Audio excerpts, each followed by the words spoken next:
So today I'm going to be reading Mr. Wolf's Pancakes by Jan Fearnley.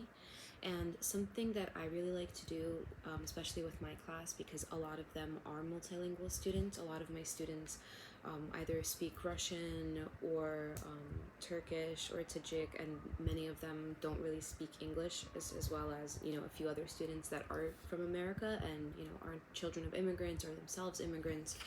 I think for children that don't understand English too well, it's really good to do like a story walkthrough before you actually read the book and kind of discuss the things that they see and allow children to hear certain vocabulary words that they don't know kind of almost in an isolated manner that isn't thrown, in between a bunch of other words that they may know. So if I'm reading a full sentence out loud and there's one word they may not know, there's so many things they're hearing, if there are other words they may not know, they may not focus on and may not even like realize what they don't understand.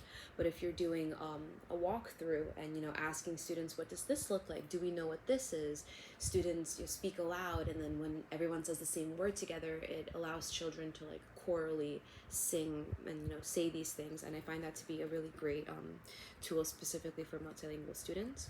So I would do a little walkthrough showing, this is Mr. Wolf's Pancakes. Do you guys know what these are?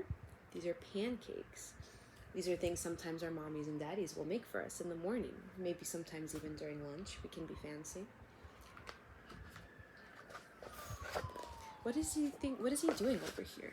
Do you guys think this is a pancake too in the sky? Why is it up in the air? How did it get there? Do you think he threw it on the skillet? Do you guys know what this is? I call it a skillet or a pan.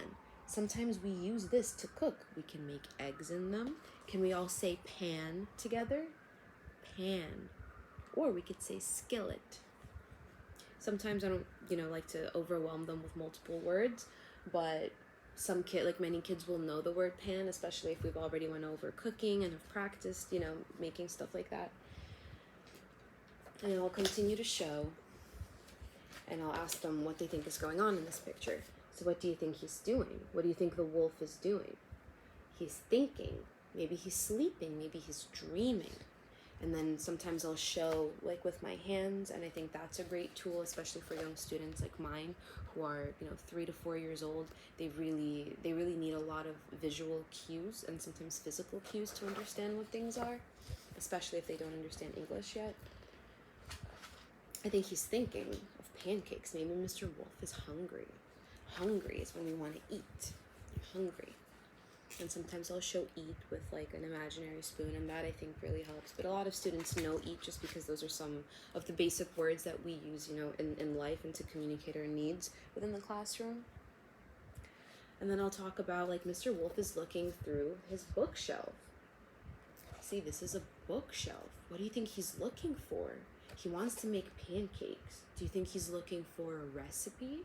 Do you guys know what a recipe is? And then we'll talk about a recipe. And of course, if students don't know English well, they might not understand the conversation.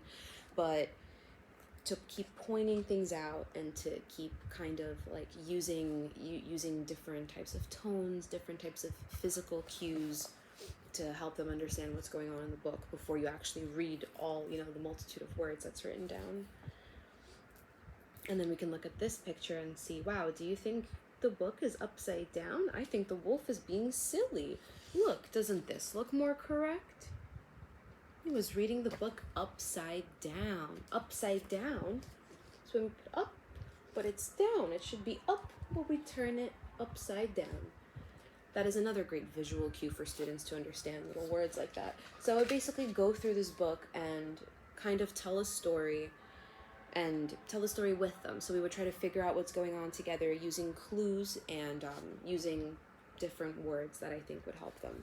So this is my personal favorite way to tell a story even without reading the story, and this kind of prefaces the children about what it's going to be about. It helps preface some key words that we're going to be using, and it helps to engage them in, because it becomes almost like a conversation rather than they're sitting there and listening. And I try to make all my readings very interactive, but this is, I think, by far the most interactive way that you can preview a book with students.